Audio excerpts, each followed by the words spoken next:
Hi guys, good afternoon. So இதயம் serial review பார்த்துடலாமா? அதுக்கு முன்னாடி நம்ம சேனலை சப்ஸ்கிரைப் பண்ண மறந்துடாதீங்க. லைக் பண்ணுங்கள், ஷேர் பண்ணுங்கள், கமெண்ட்ஸ் பண்ணுங்கள். கைஸ், எனக்கு ஒரு டவுட்டு. இப்போ நீங்களாம் யூடியூப் சேனல் வச்சுருக்கீங்கன்னு வச்சுக்கோங்களேன். இப்போ உங்களுக்கு சப்ஸ்கிரைபர் வந்து எப்படி கைஸோ, ஏதாவது ஒரு வீடியோ போட்டோ, ஒரு ஷார்ட்ஸ் போட்டோ, இல்லை சப்ஸ்கிரைப் வந்து அப்படி இன்க்ரீஸ் ஆகிற மாதிரி வருதா? இல்லை சப்ஸ்கிரைப் வந்து இப்போ நீங்கள் ஒரு வீடியோ ஷார்ட்ஸ் ஏதாவது போடாமல் ஒரு நாள் விட்டுட்டீங்கன்னு வச்சுக்கோங்களேன், அந்த சப்ஸ்கிரைபர் வந்து குறையுதா? இல்லை ஒவ்வொன்றா குறையுதா? இல்லை எனக்கு ஒரு டவுட்டுக்கு தான் கேட்டேன், சரிங்களா? ஏன்னா எனக்கு அந்த மாதிரி தான் பண்ணிகிட்டு இருக்குது. நேற்று வரைக்கும் 39 காமிச்சிட்டு இருந்தது. இப்போ பார்த்தீங்கன்னா 38 தான் காமிக்குது. அதான் எனக்கு ஒரு கன்ஃபியூஷனாக இருக்குது. அது உங்களுக்கு ஏதாவது யூடியூப் சேனலில் வச்சுருந்து இந்த மாதிரி நடக்குதுன்னா எனக்கு கமெண்ட்ஸில் சொல்லுங்கள், சரிங்களா? சரி, ஒருவேளை நமக்கு தான் இப்படி இருக்குதா, இல்லை எல்லாத்துக்கும் இப்படி இருக்குதா அப்படின்னு தெரிஞ்சுக்கலாம்ல, அதுக்காக தான் கேட்டேன், சரிங்களா? வேற என்ன, நாளைக்கு தமிழ் புத்தாண்டு. ஸோ எல்லாருக்கும் இனிய சித்திரை திருநாள் நல்வாழ்த்துக்கள், இனிய தமிழ் புத்தாண்டு நல்வாழ்த்துக்கள். நான் தமிழர்களாகிய நாம் எல்லாருமே ரொம்ப உற்சாகமாக கொண்டாடக்கூடிய ஒரு நாள்னு பார்த்திங்கன்னா இந்த தமிழ் புத்தாண்டு தான். ஸோ எல்லாருமே நல்லா ஹாப்பியாக கொண்டாடுங்க, சந்தோஷமாக இருங்க. எல்லாருக்கும் இந்த வருஷம் எல்லாமே ஹாப்பியாக அமையட்டும், சரிங்களா? இனிமேலாவது இந்த போர் இதெல்லாம் ஒரு முடிவுக்கு வந்து சுமூகமாக முடிஞ்சால் சரியா? சரி கைஸ், இன்றைக்கி எபிசோடு எப்படி இருந்தது? கைஸ், இன்றைக்கி எபிசோடு வந்து நான் கொஞ்சம் கிழிக்கலான்னு நினைக்கிறேன். உங்களுக்கு எதாவது கிழிச்சா தான் ரொம்ப பிடிக்குமே, கிழிச்சிடலாமா? கைஸ், எனக்கு ஒன்று புரியல. ஹாஸ்பிட்டலில் வச்சு ஃபோன் பண்ணி மித்ரா வந்து, இனிமேல் உன் குழந்தைங்கள நீ பத்திரமா பார்த்துக்கோ, தமிழை இந்த மாதிரி பண்ணி நீ அந்த சின்ன பையன் ஒருத்தன் இருக்கான் இல்லையா, அவனையும் பத்திரமா பார்த்துக்கோன்னு சொல்லி மிரட்டுறா. இவ வந்து ஃபோனில் வந்து ஒன்றுமே பேசவே இல்லை. பாரதி ஊமா கொட்டையாட்ட நின்னான், சரியா? அதுக்கப்புறம் வீட்டுக்கு வரான். வீட்டுக்கு வந்தோடனே என்ன செய்கிறா, வேகமாக மித்ராவை முறைச்சிக்கிட்டே போகிறான், சரியா? முறைச்சிக்கிட்டே போய் கிச்சனில் வந்து அந்த கரண்ட் வயரை எதையோ பண்ணி ஷாக் அடிக்கிற மாதிரி வச்சிட்றான், சரியா? உடனே எப்படி வந்து கரெக்டாக மித்ராவுக்கு முன்னாடி வந்து கால் மேலே காலை போட்டு உட்காடுறதும், மித்ரா வந்து எப்படி டீ கேட்பானுங்கிறத எப்படி இவளுக்கு தெரியும்? பாரதிக்கு எப்படி தெரியும் டீ கேட்பாங்கிறது இவளுக்கு எப்படி தெரியும்? சரியா?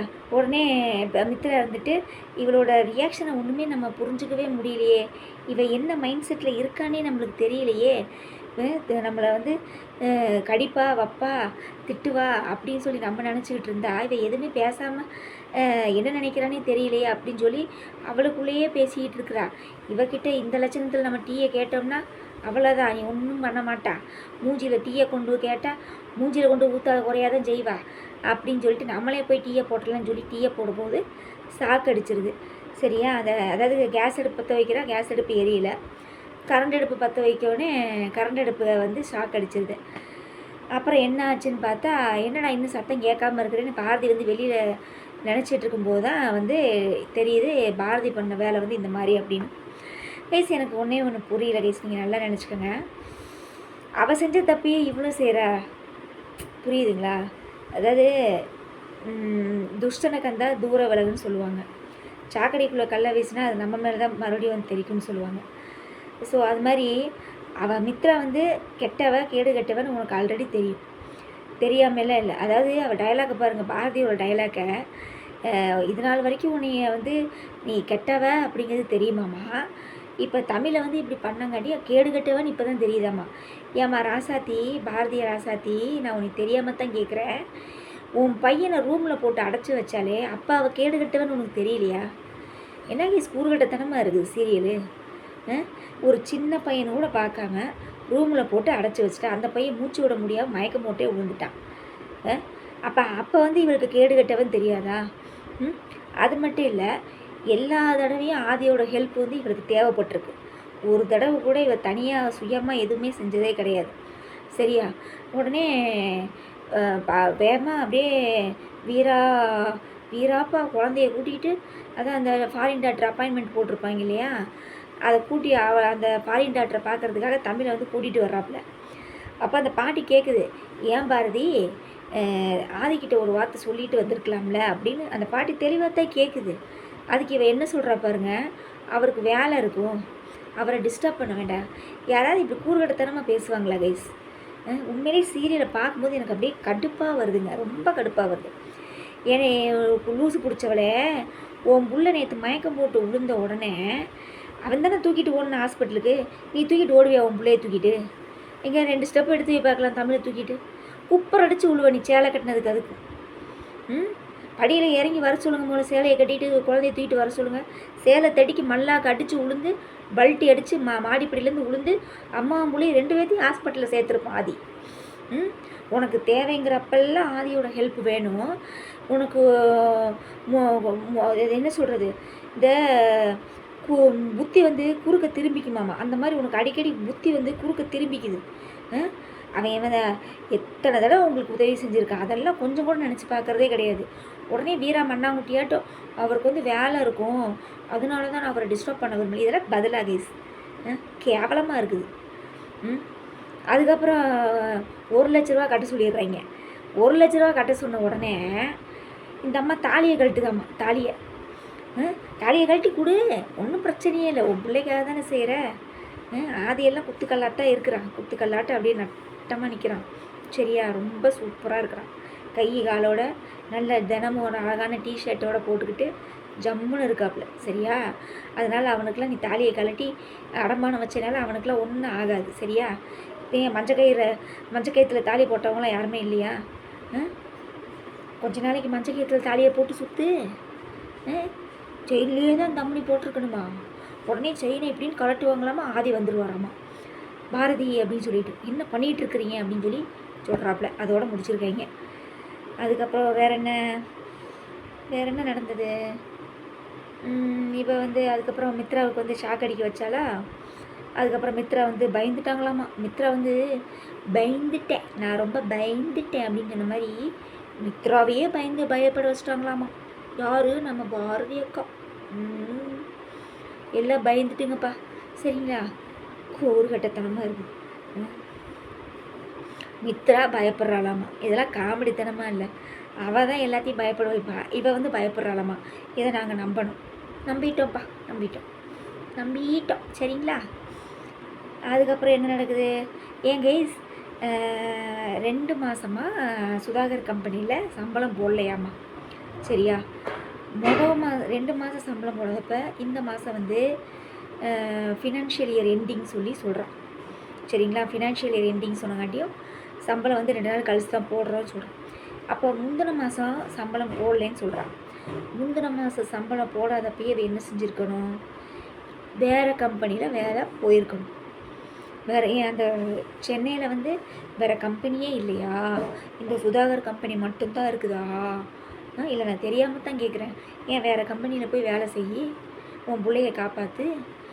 போ, வீட்டை விட்டு வெளியே போ, பிள்ளைகளை கூட்டிகிட்டு வெளியே போ. அதான் உன் புருஷனை பார்த்துட்டேல, உன் புருஷன் நல்லா தானே இருக்கிறான். அப்புறம் என்ன வெங்காயத்துக்கு நீ வந்து இது பண்ணிட்டு உட்காந்துக்கிட்டு இருக்கிற ராசாத்தி? அவங்ககிட்ட போய் சம்பளத்தை கொடுங்க, நான் இங்கே ஒரு எமர்ஜென்சியில் இருந்துக்கிட்டு சுதாகர்கிட்ட போய் கெஞ்சிக்கிட்டு இருக்கிறா. ரோஸு கூறுகட்டவன். அப்படி வீரமாக ரோசமாக எல்லாம் செய்கிறவ ஓ ஆதி வீட்டை விட்டு வெளியே போ. ஏன் வேறு கம்பெனியே இல்லையா? வேறு கம்பெனியில் போய் வேலை செய்யி. அவன் எனக்கு சம்பளம் கொடுக்காமையே இருக்க போகிறான். உடனே இது சுதாகரும் அந்த சுதாகனியும் உன் தங்கச்சியும் அந்த பவானி கூட சேர்ந்துக்கிட்டு ஆதியோட காசில் சாப்பிட்டுக்கிட்டு இல்லை திமிர்த்தனம் பண்ணிக்கிட்டு இருக்கீங்களா? எல்லோரும் ஒரு நாள் என்கிட்ட மாட்டுவீங்க, அன்னைக்கு வச்சுக்கிறேன்டா எல்லாத்துக்கும் அப்படின்னு சொல்லி. சரி, அன்னைக்கு நீ வச்சுக்கலாம், இன்றைக்கி போய் முதல்ல தமிழை காப்பாற்று. கேவலம் பிடிச்சா. அதுக்கப்புறம் வேறு என்ன? அப்புறம் நம்ம ஆதி வந்து ரொம்ப ஃபீல் பண்ணுறாரு. பாடாடாடா என்ன ஃபீலிங்கு, இந்த வடிவேலு கேட்குற மாதிரி என்ன ஃபீலிங்கு அப்படின்னு கேட்பான் பார்த்தீங்களா? அந்த மாதிரி இருக்குது. இப்போ தான் தமிழோட அருமையாக அவனுக்கு தெரிஞ்சிருக்கு. அதாவது அவன் சொன்ன ஒரு விஷயம் எனக்கு நான் தான் அடிக்கடி சொல்கிறேன் கைஸ், இவன் பட்ட வேதனையை விட அவப்பட்ட வேதனையை விட தமிழ் பாப்பா தான் கஷ்டப்பட்டுருக்கு. புரியுதுங்களா? அந்த ஒரு இது வந்து இப்போ தான் ஆதிக்கு தெரிஞ்சிருக்கு. சரியா, நான் இவ்வளோ இது பண்ணியுமே பாரதி வந்து உண்மையை சொல்கிற மாதிரி எனக்கு தெரியல. பாரதி வந்து நீங்கள் தான் என் புருஷன்னு சொன்ன உடனே அடுத்த நிமிஷம் குழந்தைங்களை கூட்டிகிட்டு எங்கள் வீட்டை விட்டு ஒடியே போயிடுவானாமா. நம்பிட்டோம் ஆதி, நம்பிட்டோம். சரிங்களா, நம்பிட்டோம்.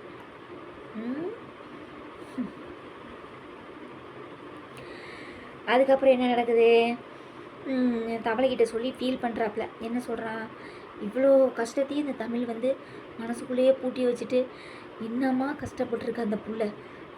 இப்போ வாயை திறந்து பேச முடியாத நிலமையில இருக்குது. எப்படியும் நான் தமிழை பேச வச்சே தீருவேன், தமிழுக்கு நான் ஒரு நல்ல அப்பாவாக இருப்பேன் அப்படின்னு சொல்லி இப்போ தான் சபதம் எடுத்திருக்கான். இதே மாதிரி நீ எத்தனை ராசா சபதம் எடுப்ப?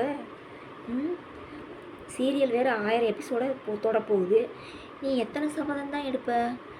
இதுக்கு முன்னாடி தான் சபதம் எடுத்த ஹாஸ்பிட்டலில் வச்சு. இனிமேல் உங்களுக்கு நான் தான் அப்பேன், நீங்கள் என்னை அப்பானே கூப்பிடுங்க அப்படின்னு சொல்லி சபதம் எடுத்து, அப்புறம் அப்பான்னு கூப்பிட சொன்ன குழந்தைங்கள அங்கிள்னு கூப்பிட சொன்னேன்.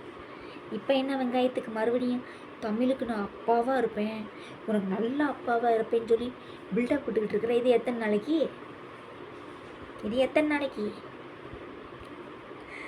ஐயோ ஐயோ, ஊருகட்டத்தனமாக இருக்குது சீரியல், நல்லாவே இல்லை. ஓகே கேஸ், அவ்வளோதான். நீ பார்க்கலாம், நாளைக்கு என்ன நடக்க போகுதுன்னு தெரில, வெயிட் பண்ணி பார்ப்போம். நாளைக்கு சித்திரை ஒன்றுன்றனால சீரியல் இருக்குமா என்னங்கிறது தெரியல. அப்படி இருந்தால் ரிவ்யூ பண்ணுவோம், இல்லைன்னா வெட்னஸ்டே பார்ப்போம். ஓகே. அதுக்கப்புறம் கார்த்திகை தீபம், அதை எனக்கு ரிவ்யூ பண்ணுறதுக்கே இன்ட்ரெஸ்டே இல்லை கைஸ், வாந்தி எடுக்கிற மாதிரி இருக்குது. ஏற்கனவே ஒருத்தி ஆஃபீஸில் இருக்காளாமா, ரேவதி தான் வந்து ஆர்த்தி எடுக்க சொல்லுவாங்களாம்மா. அதுக்கப்புறம் கார்த்தி தான் வந்து கோட் சூட் போட்டு வருவானாம்மா. அப்புறம் வேறு என்ன சீரியல், வாரிசு அது ஒரு ட்ராக்கில் போயிட்டுருக்குது. என்ன சொல்கிறது எனக்கு தெரியல. அவங்க அப்போ உயிரோடு இருக்காங்கிறாங்க. நல்ல செய்தி ஒன்று இருக்குது, கெட்ட செய்தி ஒன்று இருக்குங்கிறாங்க. நல்ல செய்தி வந்து அவங்க அப்பாங்கிறத கன்ஃபார்ம் பண்ணிட்டானாம்மா. இனி கெட்ட செய்தி என்னன்னு தெரியல, வெயிட் பண்ணி பார்ப்போம். ஸோ வாரிசு சீரியல் இந்த ட்ராக்கில் போயிட்டுருக்குது. அவ்வளோதான். நான் வேறு எந்த சீரியல் நான் ப்ரிவியூ பார்க்கவே இல்லை. ஸோ மொத்தத்தில் இதயம் சீரியல்